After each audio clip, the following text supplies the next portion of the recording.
The crowned one. What's up, guys? How's it going? Glad to have you back here at the Crown One. And we got some news in the gaming world, some big news. It looks like the devs over at Operation Harsh Doorstop, looks like they're starting to threaten some lawsuits. So let's get into it. And if you guys are enjoying the content, don't forget to like, comment, subscribe, hit that notification bell for the latest updates on the latest uploads for latest content. Let's get it. Yeah, so I came across this article, I want to say a few days ago, and it looks like there are, I guess, content creators, for what I've been reading up on. There are some content creators who are actually paid to drive down reviews against the devs of the Operation Harsh Doorstop team, against the game itself. So what's happening now is that some of the devs, or I should say the main dev, or whether it's a team or an individual, is threatening a lawsuit. Now, if you guys have never had a chance to play the game itself, it actually is free to play on Steam. I'm not sure if it's on other platforms, but I've seen it myself. I think I downloaded it, but I have not yet played it. So it may be a backlog within my Steam account I just hadn't got around to, because I'm still playing other games. But it is something that I have considered wanting to play myself. I'm interested because it is a military-based game, and as you guys may or may not know, I do have a military background within the U.S. Army. And whenever I see a game that comes out that is based on the military, that's something that's near and dear to me. That's why I think I would be interested in playing it. But more so to the article, it looks like they're calling out what they see, and by they I mean the devs. Looks like these are a bunch of hit pieces that they're claiming that are unfairly targeting their game. So that's brought a lot of frustration, by the negative coverage. The devs are saying this is misinformation that's hurting their project. Again, this is a free game, so assuming they're either a nonprofit or they're just shelling out money out of their own pocket to develop this game. And for people that don't have the backing of AAA financing, AAA gaming financing, not that that would make much of a difference now. You see some of the other AAA games that have come out and bombed.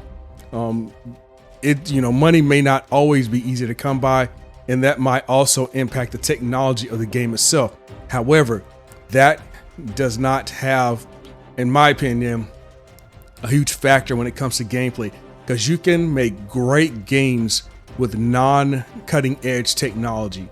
And that's just my opinion from my own experience. But moving on, while they're open to constructive criticism, it seems that they want to draw the line when it comes to just straight up misleading claims. I think that's justifiable. So the report is also saying that, it's gone out that the devs might have been hinted at possible legal action against those they believe are damaging their reputation through misrepresentation.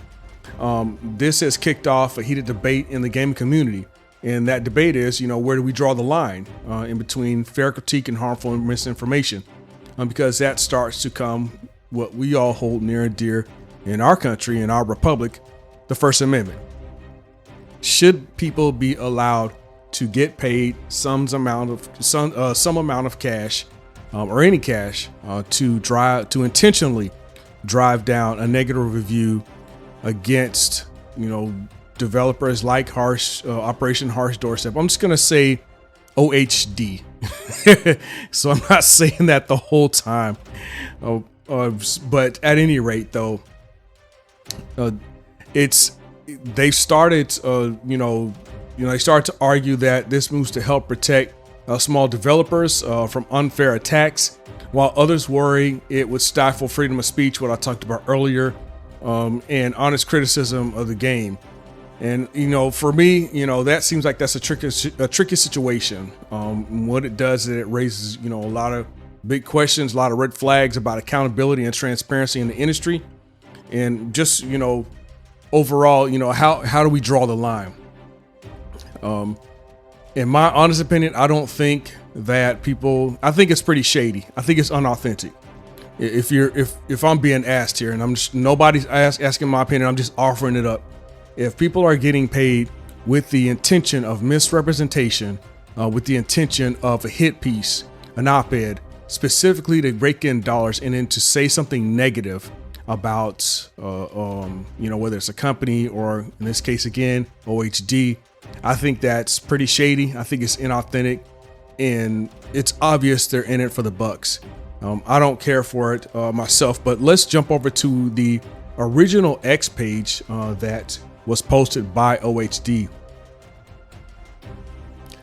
So just reading some of the lines here, just at the top, it says, warning for every content creator when our update for our OHD, and again, I'm saying that, drops. If you haven't taken over 10, if you have taken over 10 G's American dollars in payments from studios we compete with in the last 12 months, and you don't disclose that in any review you create about our game, then I will have legal problems. And I'm assuming, and this is just my own interpretation, he's going to have legal problems with them, or it's going to create some sort of legal problem. But I'm not entirely sure if there is a precedence for suing somebody for intentionally writing bad articles and getting paid for play. This is tantamount, in my opinion, to bearing a false witness. And even though this is not a criminal case, this is, in all likelihood could be a civil suit. This is bearing false witness against your neighbor because you go in there with direct malicious intent, and even to get paid off. Wow, to get paid off to drive down a negative review, about a video game where people who are good natured, from what it seems, and just want to create something cool for the gaming community. And it seems like the gaming community is always under attack from outsiders or people who are within the genre who just want to go out and pick fights. That's what I've noticed over the years. This is something that's unprecedented. If you talk about from the earlier days where people might have had disagreements, it didn't seem like it was so widespread, especially with some of the AAA games. And I'll keep mentioning that because I think that's one of the higher points of the conflict within the gaming genre, Gamergate 2.0, if you will, is that it seems like there are people just looking to pick a fight with folks who, for all intents and purposes, just want to play games. They just want to have a great time playing a game, shedding off whatever stress is, or escapism.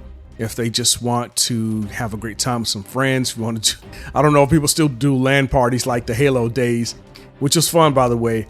But overall, people just wanting to have a great time and then give an honest review about the game. If somebody thinks the game is trash, if they legitimately think the game is trash, and I'm not speaking specifically about this game, but overall any game that they might play, if that gamer or reviewer thinks the game is trash, I think that they should have a right to express that. If they're getting paid to say that a game is trash, again, they're still protected under the First Amendment. And the only reason I say that is because it can provide a precedence where people may look to frivolous lawsuits where you might actually have a legitimate trashy game and people are trying to offer what would be considered true constructive criticism about the game being absolute trash, and that developer decides to sue. Let's just say the person's not getting paid, the reviewer's not getting paid, and they are playing the game and they still think it's trash. Does that mean that the devs who made that horrifying game, hypothetically speaking, can start suing? Where does it end? Because if this case were to go to a civil suit, it could set a precedent. Now, again, I'm offering, if you will, an angel's advocate, because we want to protect the ability to express our First Amendment right. And for me, that just goes without saying because of agency, because of autonomy. I think it's important for us to be responsible with our free speech. With that being said, to maintain, I would say, a sense of integrity when it comes to certain interactions that we have, more on a focal point to games itself. If you don't like the game, you don't like the game. That's your opinion. You can express it however you want. If you're getting paid for it, look, there's no legal precedence for being shady, but it's just straight up shady. And I'm going to stick by that.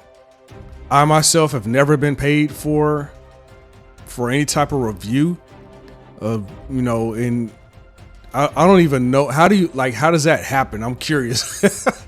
Like, I've never heard of anything like that. Like, you get paid to review the payer's competitor for whatever game that the competitor's devs come out with. Not that I'm asking for a friend or nothing like that. I'm just curious, how does something like that even happen?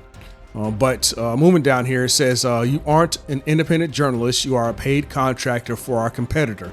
And I'm tired of watching you all get paid off to do hit pieces on games that don't fork cash over to you. I will post more warnings clarifying this as we get closer to the release date, but TLDR, if you're just going to do fake content attacking games that won't pay you off, then quite frankly, I don't want you covering our game at all. And that is an honest take if I've never heard one. It goes on and says, I know this might come as a shock to many of you who are used to community managers being paid off to stroke your ego and beg you for coverage. But you'll find out very quickly that we don't operate that way. Basically, we don't do that here. It says every single person who retweets this will receive a Steam key to our launch playtest. I want to figure out which of you all are the good ones. I don't want fake people in my corner. Man, and this actually came out a few days ago. The article itself is more recent, but this right here, this original post, he probably should pin this because I think this speaks true to pretty much any gamer who just wants a sense of integrity to honestly enjoy a good game or honestly play a game and determine for themselves what the game is for them. And people will have like opinions, people have dissenting opinions. That's what makes up the human, I will say the human ideology, is that we have the ability to disagree and even the ability to agree. But if it's not organic, if it's something that's injected, if it's something that's synthesized or fabricated, that helps no one except the person that's doing the fabricating or the synthesizing. So hopefully, I do wish the best for OHD because again, like I said, it looks like they're just honest devs trying to create something cool and push it out to the people who like playing cool games. So let me know what you guys think in the comment section. Should we go the route of, throwing lawsuits, or should we just let fly and let nature take its course? And if you guys are enjoying the content, don't forget to like, comment, subscribe. Hit that notification bell for the latest updates on the latest uploads for the latest content. This is the Crown One signing off, and I'll talk to y'all later.